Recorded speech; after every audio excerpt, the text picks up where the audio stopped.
कि वो राम भक्त अति प्यारा है, सारे जग से वो न्यारा है।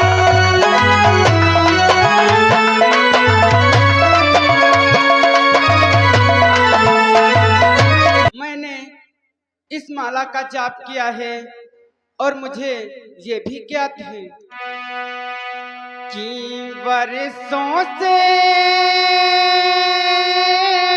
ताप तपा मैंने, शायद कमान बन जाए।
मैंने इस माला का जाप किया है और इसमें का एक एक मोती महान बन जाएगा, इसलिए भैया भरत भैया यदि तुम्हें अपने माला पर इतना ही विश्वास है तो जाओ, हम तुम्हें रण की आज्ञा देते हैं। जो आज्ञा भैया, जाते जाते मेरा प्रणाम स्वीकार। जाओ भरत, तुम्हारी विजय।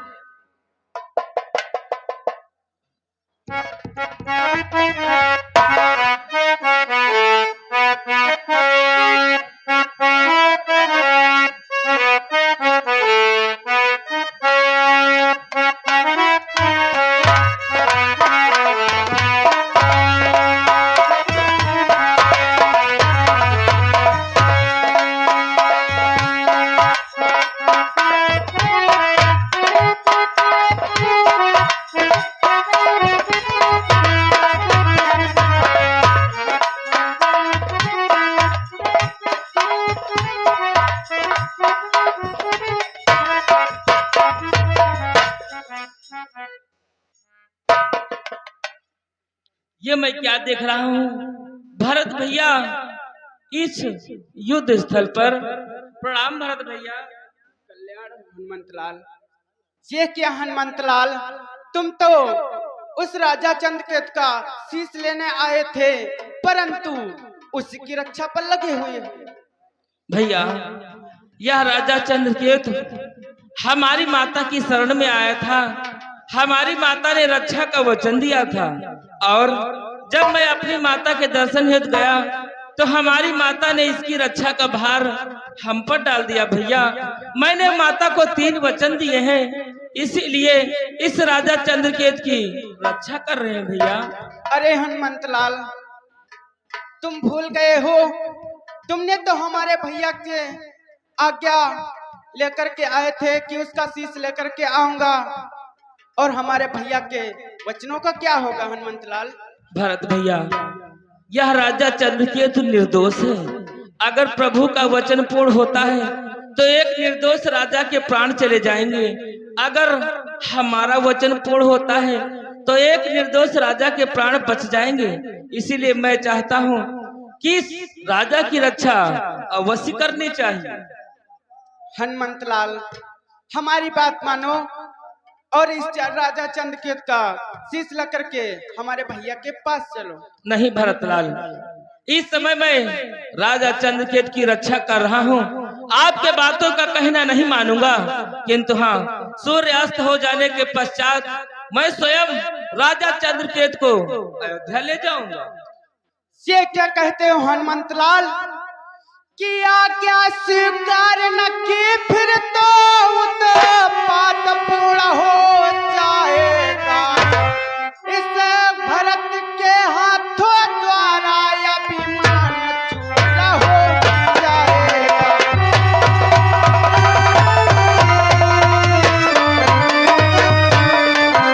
इस भरत के हाथों द्वारा अभिमान चूरा हो जाएगा।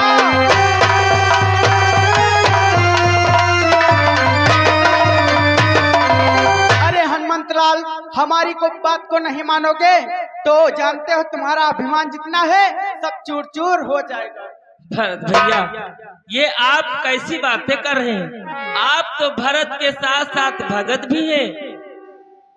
बरसों से आपने प्रभु के नाम की माला जपी है और आज रण में धनुष और बाण लेकर के आ गए। जाओ भैया, आप वापस अयोध्या चले जाओ। ये रण आपके बस की बात नहीं है। ए हनुमंतलाल, बात नहीं मानोगे तुम कि तन कोर धनुष के धमकी सुनो। तन कोर धनुष के धमकी सुन बकवास धरी रहे जाएगी। बकवास धरी रहे।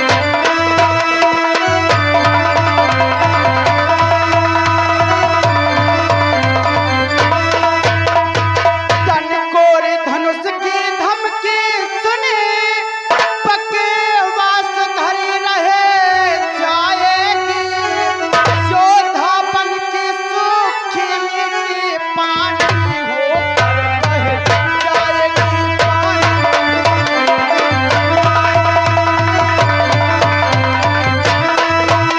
योद्धा बन की सूखी मिट्टी, हाँ,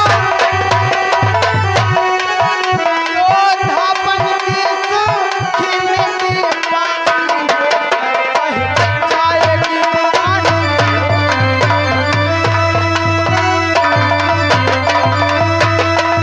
अरे हनुमंतलाल, जितना ये तुम्हारा बल है ना सब पानी के समान बह जाएगा। वो तो समय ही बतलाएगा, किंतु ये मालूम पड़ता है भरत भैया, आप में भी अंकुर ने जगह बना ली है जो अहंकार में हो करके हमारे सम्मुख युद्ध करने के लिए आए हो। पराजय का मुख देखना पड़ेगा भरत भैया, इसलिए वापस चले जाओ। अरे हनुमंतलाल, युद्ध कर रहे हो या चंद्रकेत का शीश ले रहे हैं? चंद्रकेत की शीश की तो बात ही दूर, मैं उसके पास भी नहीं जाने दूंगा भरत भैया। अगर युद्ध करना चाहते हो तो उसके लिए मैं सज्ज हूँ।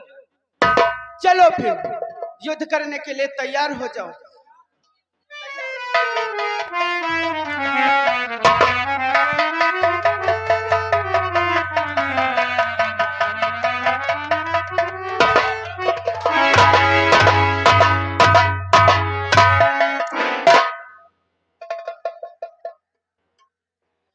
जय श्री राम। भरत भैया भी मूर्छित हो गए। अब हमारे प्रभु श्री राम स्वयं युद्ध करने के लिए आएंगे। हे माता अंजनी, इस राजा चंद्रकेत के प्राणों की रक्षा करना, हमारे लाज वचन की लाज रखना मैया। जय श्री राम।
हनुमान,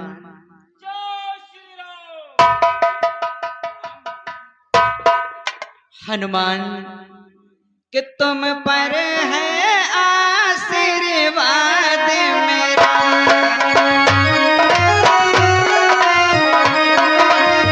कि तुम पर है आशीर्वाद मेरा, जय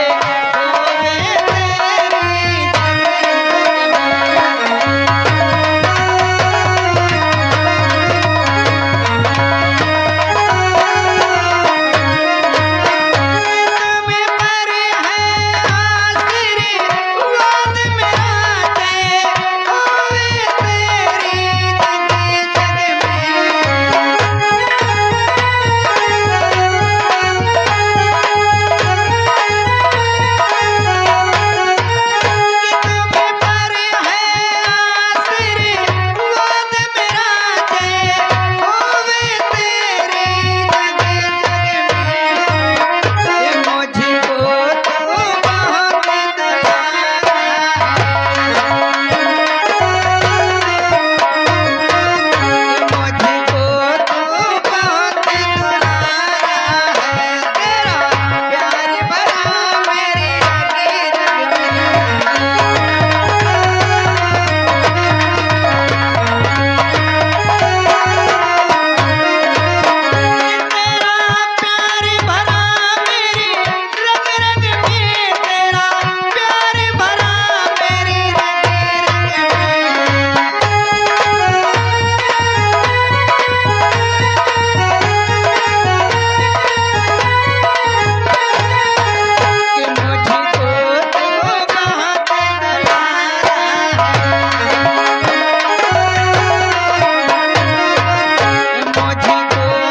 पाओगे, हर युग में पूजे जाओगे।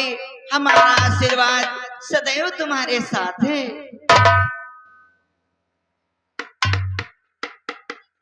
हनुमान, मैंने तो तुम्हें चंद्रकेतु का शीश लेने के लिए भेजा था, किंतु आज तुमने ये क्या किया? चंद्रकेतु की रक्षा की और हमारे भाइयों को मूर्छावंत किया। क्षमा करना भगवान, मैं राजा चंद्रकेत की ही खोज कर रहा था। राजा चंद्रकेत की खोज करते करते अचानक मैं और भैया लक्ष्मण अपनी माता के आश्रम तक पहुंच गए। मैंने भैया लक्ष्मण से आदेश लिया, हे भैया कुछ क्षणों का अवसर दो, मैं अपनी माता श्री के आश्रम पर जाऊं, माता श्री के दर्शन करूं और उनका आशीर्वाद प्राप्त करूं। हे भगवान, जब मैं आश्रम पर गया, माता श्री के दर्शन किए, उनका आशीर्वाद प्राप्त किया। हमारी माता ने हमसे पूछा, पुत्र हनुमान इतने वर्षों के बाद आए हो, हमारे लिए क्या लाए हो? हे भगवान, जब मुझे ज्ञात ही नहीं था कि मैं माता से मिलूंगा या माता के आश्रम पर जाऊंगा, तो मैं उनके लिए क्या ले जाता? मैं कुछ नहीं ले गया था। फिर मैंने कहा माता से, हे मैया आप क्या चाहती हैं, हमें बतलाएं, जो भी चाहती होंगे मैं तत्काल उस वस्तु को लाकर तत्काल अभी आपको दूंगा। माता ने हमसे कहा, पुत्र हनुमान अगर तुम हमें देना ही चाहते हो तो सर्वप्रथम 3 वचन दो, उसके पश्चात मैं मांगूंगी। हमने 3 वचन भरे आपके चरणों की सौगंध खाई भगवान, और माता श्री को 3 वचन दे दिए। किंतु उन 3 वचनों में हमारी माता ने हमसे उस राजा चंद्रकेत की रक्षा का भार मांग लिया भगवान। हे प्रभु, इसीलिए मैं अपने माता के वचन को तोड़ नहीं पाया और आपके आदेश का खंडन कर दिया भगवान। हे प्रभु, इस बात को सोचकर कि आपने अपने माता पिता के वचनों को पूर्ण करने के लिए 14 वर्षों का वनवास व्यतीत किया, उसके मध्य में पिता का मरना भी सहन किया, किंतु आपने वचन नहीं तोड़ा भगवान। आज अगर ये हनुमान अपनी माता का वचन पूर्ण कर रहा है तो क्या गलत कर रहा है भगवान? हनुमान, माता पिता की आज्ञा का पालन करना पुत्र का प्रथम कर्तव्य होता है। किंतु हनुमान, हमने भी गुरुदेव के चरणों की सौगंध खाई है, उन्हें वचन दिया है, और तुम तो जानते हो हमारी रघुकुल की रीति है कि रघुकुल रीति सदा चली आए।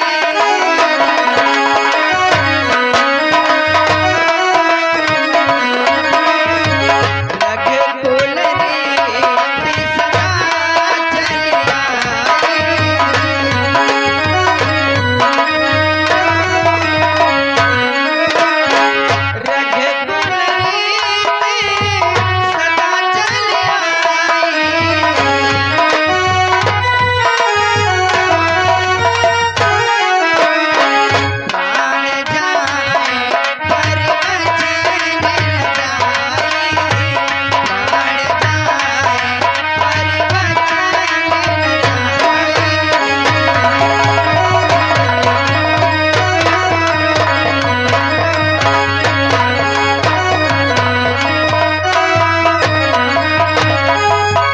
हनुमान, तुम तो भली प्रकार से जानते हो हमारे रघुकुल की रीति है, हम अपना वचन अवश्य निभाते हैं, चाहे उसके लिए हमारे प्राण क्यों ना चले जाएं।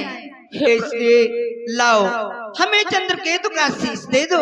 हे भगवान, मैं रघुकुल की रीति को भली भांति जानता हूँ, किंतु भगवान मैं भी तो आपका सेवक हूँ प्रभु, और ये ज्ञान आप ही से अर्जित किया है भगवान।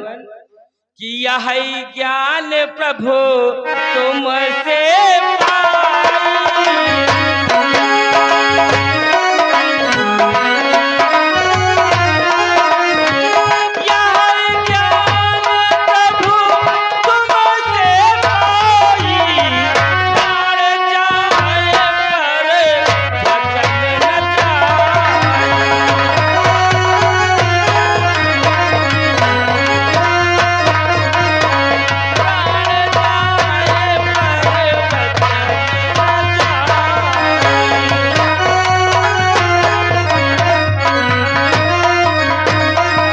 भगवान, मैं तो आपका सेवक हूँ और ये ज्ञान आप ही से सीखा है। क्यों ना अपने प्राण चले जाए, किंतु वचन नहीं जाना चाहिए। आज मैं अपने प्राणों को दांव पर लगा चुका हूँ, या तो उस राजा की रक्षा करूंगा या तो अपने प्राणों को निछावर कर दूंगा। हनुमान, तुम अपना वचन निभा रहे, मैं भी अपना धर्म निभा रहा। यदि तुम ऐसा करोगे तो हमारी प्रतिज्ञा का क्या होगा? हे भगवान, वह राजा चंद्रकेतु निर्दोष है, इसलिए आप अपनी प्रतिज्ञा को त्याग दे भगवान, त्याग दे। ये तुम क्या कहते हो हनुमान? यदि हम अपनी प्रतिज्ञा तोड़ते हैं तो इसका तात्पर्य ये हुआ कि हम अपनी पराजय स्वीकार करें, और तुम तो जानते हो पराजय का सब तो रघुकुल की गाथा में नहीं। इससे लाओ, हमें चंद्रकेतु का शीश दे दो। नहीं भगवान, चंद्रकेतु को आपको नहीं दे सकता। हाँ, सूर्यास्त हो जाने के पश्चात उस राजा चंद्रकेतु को आपके चरणों में हाजिर कर दूंगा भगवान। तो हनुमान, यदि तुम ऐसा नहीं करते हो तो मैं तुमसे युद्ध करूंगा। क्या भगवान?